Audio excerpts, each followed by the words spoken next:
Hi అండి, welcome to my channel. ఇప్పుడిప్పుడే ఉద్యోగులకు సంబంధించి పెన్షనర్లకు 18 నెలల డిఏ/డిఆర్ బకాయిలకి ప్రతిపాదన అని చెప్పి ఒక బ్రేకింగ్ న్యూస్ అయితే చూస్తున్నాం. పూర్తి వివరాలు అయితే వీడియోలో తెలుసుకుందాం. మీరైతే వీడియోని ఎక్కడ కూడా స్కిప్ చేయకుండా ఎండ్ వరకు అయితే చూసేయండి. వీడియో నచ్చినట్లయితే తప్పకుండా లైక్ చేయండి, షేర్ చేయండి.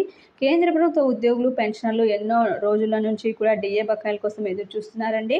వారందరికీ కూడా త్వరలోనే శుభవార్త అందే అవకాశాలు అయితే కనిపిస్తున్నాయి. కోవిడ్-19 విజృంభించిన సమయంలో 18 నెలలకు సంబంధించిన డిఎన్ఎస్ రిలీఫ్, డిఎన్ఎస్ అలవెన్స్ నిధులను ఆపేసింది కేంద్రం. ఇప్పటి వరకు అందించలేదు. ఈ ఏడాది ఫిబ్రవరి 1, 2024లో ప్రవేశపెట్టిన మధ్యంతర బడ్జెట్లో దీనికి సంబంధించిన ప్రకటన ఉంటుందని అంతా భావించారు, కానీ ఎలాంటి ప్రకటన రాలేదు. ఇప్పుడు మరోసారి అధికారం చేపట్టిన ఎన్డీఏ సర్కారు జూలైలో పూర్తిస్థాయి బడ్జెట్ని అయితే ప్రవేశపెట్టబోతున్నారు.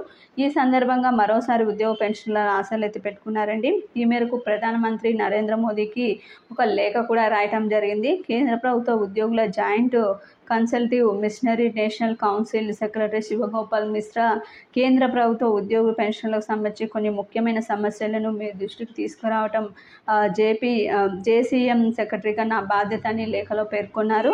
18 నెలల బకాయిలు విడుదల చేయడం ద్వారా ఉద్యోగ పెన్షన్లకు ఊరట కల్పిస్తున్న వారవుతారని చెప్పి లేఖలో స్పష్టం చేశారు.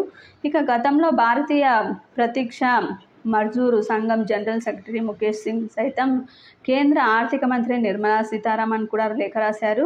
2020 జనవరి నుంచి కూడా 2021 జూన్ వరకు ఇవ్వవలసిన 18 నెలల డిఏ/డిఆర్ అరియర్స్ని విడుదల చేయాలని చెప్పి లేఖలో స్పష్టంగా రాశారు. ఇంకా కరోనా వైరస్ కనుమరుగై ఆర్థిక వ్యవస్థ పుంజుకున్న సమయంలో డిఏ/డిఆర్ 3 విడతల్లో ఇవ్వాల్సిన పెండింగ్ నిధులను ఇవ్వాలని కూడా కోరారు. కరోనా సమయంలో ఉద్యోగులు ప్రాణాలకు పణంగా పెట్టి తమ బాధ్యతలు నిర్వహించారు.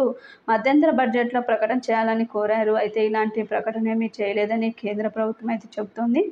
అలాగే ఈ విషయంపై లోక్సభ వేదికగా ఓ సభ్యుడు కూడా ప్రశ్నించగా అప్పటి ఆర్థిక శాఖ సహాయక మంత్రి పంకజ్ చౌదరి రాతపూర్వక సమాధానం ఇచ్చారు. 2020లో కరోనా మహమ్మారి కారణంగా ఆర్థికంగా ప్రతికూల పరిస్థితులు ఏర్పడ్డాయని, 18 నెలలకు సంబంధించి డిఏ/డిఆర్ బకాయిలను విడుదల చేయడం సాధ్యం కాకపోవచ్చన్నారు. అయితే ప్రస్తుత ఆర్థిక పరిస్థితులు పుంజుకున్న క్రమంలో ఉద్యోగ పెన్షన్లు డిఏ బకాయిల కోసం కోరుతున్నారు. ఇక బడ్జెట్లో దీనిపై ప్రకటన చేయాలని కూడా కోరుతున్నారండి. ఇది ఇప్పటి వరకు ఉన్నటువంటి లేటెస్ట్ అప్డేట్. మీకు వీడియో నచ్చినట్లయితే తప్పకుండా లైక్ చేయండి, షేర్ చేయండి. Thank you for watching.